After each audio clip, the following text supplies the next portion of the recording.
Archie Manning is here, of course, an NFL legend, the father of two great quarterbacks who have continued to leave their mark on the game.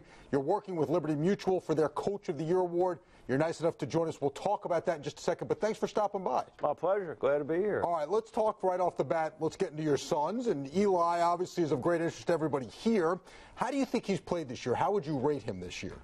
Well, I don't rate him. I didn't rate him when they won Super Bowls. Certainly no one in the Giants organization feels good about this year. They got off to a really tough start. I think to their credit, they didn't fall apart. They kept fighting, kind of hung together, won some games. You know, had a disappointing loss a couple of weeks ago to kind of really get back in against the Cowboys, and didn't really play very well out on the West Coast last week. So, you know, I don't think anybody around the league saying the Giants are a real good team right now, just not playing good. They probably aren't a real good team right now, but that's kind of football. You can make excuses and say it was injuries. You can say it was this. They've had a lot of injuries, but everybody thinks they'd like to be playing better. You know, Eli's not a happy camper right now. Football's not fun when you're not. I always tell my kids, have fun, but it's hard to have fun when you're not winning. Archie, what do you think went wrong? I mean, you know, the expectations, you know, Jerry having the timer as far as when the Super Bowl at MetLife.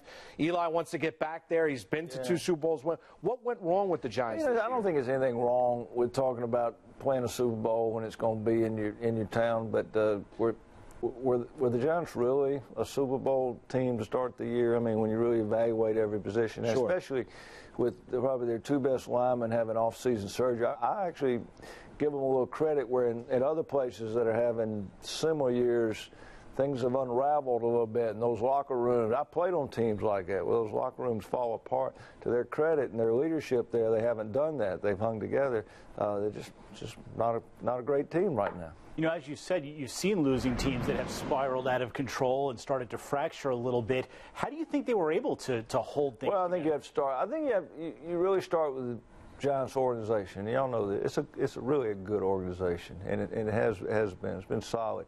But I think any time that you kind of hang together, you credit Tom Coughlin and his coaching staff, and then I think they've got good leadership on this team, and they've got people there of good character, and just know that's not the way. That's not the pattern, and that's really a big part of football is dealing with adversity, and it's a team game and trying to keep your team together at the tough times, and these have been tough times. Let's switch to your other son. Not many tough times for him this year. And by the way, let me thank you. He's my fantasy football team quarterback. I am reaping benefits this year from your son. Whatever you taught him, thank you so much, first of all. I can't take any credit, but it's been fun. It's kind of been hard for us this year, you know. I mean, the two sides of it. Yeah, it's kind of been a real high and a low, but we're proud of them. The Broncos have been fun. Are you surprised at all? I mean, listen, 2 years ago, he misses a full season. There are a lot of people who are questioning how can he come back and be as great as he was, and this year he's proving it. Are you surprised how quickly he's come back and how good he's been? I'd have to say, I mean, last year I was I had no idea because he said himself, he said, you know, I feel like I'm kind of playing in a different body. He lost some arm strength.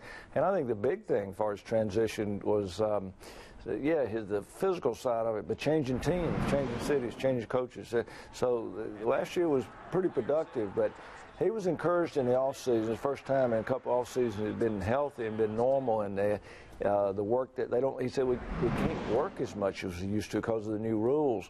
But he said I've got some good people. He likes his receivers. They had Welker. He got a tight end kind of came out of nowhere. No Sean. He's run the ball tough. I love what Peyton said after the Titan victory to his critics. You know, shove it. What about the criticism of Peyton playing in cold weather, Archie? Well, you know, Peyton stays pretty busy. Yeah. I really, when I don't talk to, I don't bother him a lot, but he really, I don't think he reads the paper as much, so I don't think he knew a lot about that.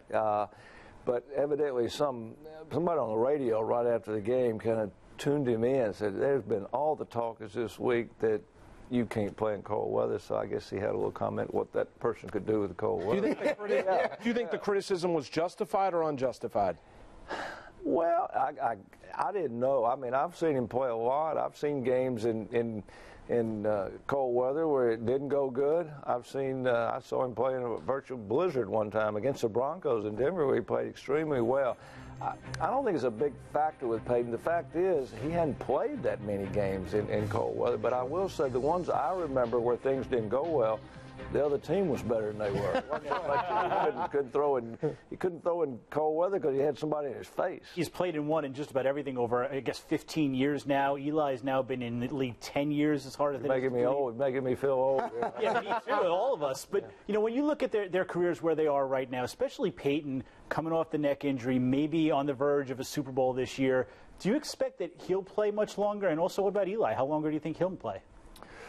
Well, Eli's been fortunate enough to stay healthy. I hope he can remain that way. And I know he wants to. I know he wants to play a lot more football. He certainly wants to have better years than they're having this year. Peyton realizes he's in the fourth quarter of his career. He's got good people around him right now. I don't think he's ready to quit, but he knows he's not going to play much longer. He's kind of a different, you know. And I told him when he came off the 4 neck surgeries, I said, you know, you're not the same player when you're 37 as you are 27, so that happens anyway without surgery. It's kind of magnified with him, but the fact that he's been come back and he's been able to play. Peyton still loves to play, both of them. They love to play the game.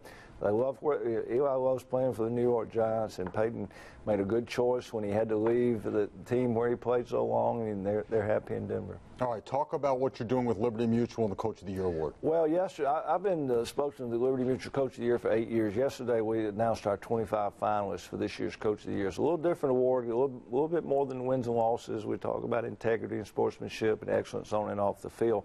But we've got 10 finalists in the Bowl series division. In the championship, we've got 5. Division 2, Division 3, we've got 5. I wanted to name one because in our football championship subdivision, one of our 5 finalists is Joe Moorhead from Fordham. So I certainly know of him. I know they got beat, eliminated, but he's done a great job there. And so people can go to coachoftheyear.com, vote once a day, every day. The voting's open throughout most of December. We'll name our 4 winners the morning of the national championship game out in California. Well, that's fantastic. Thank you so much for stopping by. Please come back anytime. And again, when you talk to Peyton, thank him so much. I'm in first place because of him. I'm glad he's helping you out. I hope he keeps it going. I hope so, too. Archie Manning, everybody.